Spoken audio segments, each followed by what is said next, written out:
அமெரிக்காக்கெல்லாம் போயிட்டீங்கன்னா சபைக்குள்ளேயே ஓரின சேர்க்கை, ஆணுக்கு ஆணுக்கும் கல்யாணம், பெண்ணுக்கும் பெண்ணுக்கும் கல்யாணம் பண்ணி வைக்காட்டி பாஸ்டருக்கு ஜெயில்.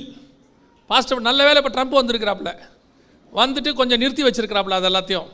அதுக்கு முன்னாடி 8 வருஷம் 4 வருஷம் தலை விரிச்சு ஆடினாங்க எல்லாம். ஏன் ட்ரம்ப்பை யாருக்கும் பிடிக்க மாட்டேன்னு தெரியுமா? பாருங்க, அவர் வாழ்நாளெல்லாம் மோசமாக வாழ்ந்தார், அவர் லைஃப் அதை விட்டுருங்க. இங்கே நம்ம எல்லாம் ரொம்ப மோசமாக வாழ்ந்தவங்க தான். நம்ம அவர் அந்த ஆளை சொல்கிறதுக்கு நமக்கு ஒன்றும் தகுதி இல்லை. ஒரு 10 பைசா இல்லாமல் நம்ம பண்ண சேட்டை பெருஞ்சாட்டை. அந்த ஆள் இருக்கிறதுல கோடீஸ்வரன், அவன் சேட்டை பண்ணாமல் இருப்பானா?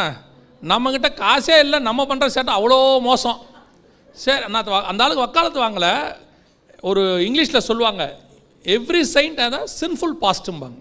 எல்லா பரிசுத்தவான்களுக்கும் ஒரு பாவமான இறந்த காலம் இருக்கும். அங்கேருந்தான் நம்ம எல்லோரும் வந்தோம்.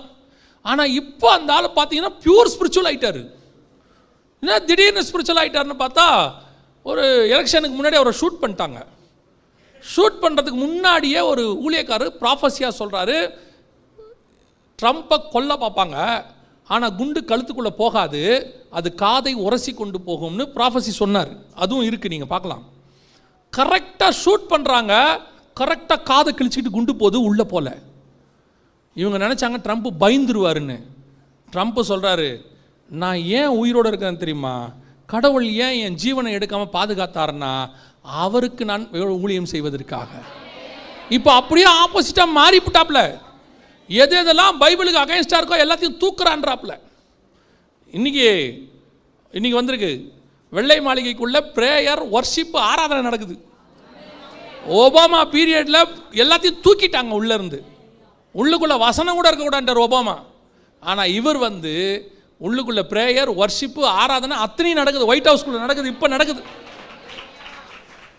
எந்த நேரத்தில் எவன் ரொம்ப நல்லவன் ஆறானே தெரிய மாட்டேங்குது. இப்போ திடீர்னு ட்ரம்ப் ரொம்ப நல்லவர் ஆகிட்டார். ரொம்ப நல்லவர் ஆகி அதில் அவர் போட்ட ஒரு சட்டம், இந்த ஆணுக்கு ஆணுக்கு கல்யாணம், பெண்ணுக்கு பெண்ணுக்கு கல்யாணம்லாம் ஸ்டாப். 2 பேர் தான், ஆண் ஒன்று பெண் ஒன்று. ஆண் பெண்ணை கல்யாணம் பண்ண, பெண் ஆணை கல்யாணம் பண்ண, அவ்வளோதான்ட்டார், வேலை முடிஞ்சு. அவர் வந்துட்டார். அந்த சேட்டை இங்கே இருக்குது, நம்ம நாட்டில் இருக்குது, பல நாட்டில் இருக்குது, பண்ணிகிட்ருக்குறாங்க.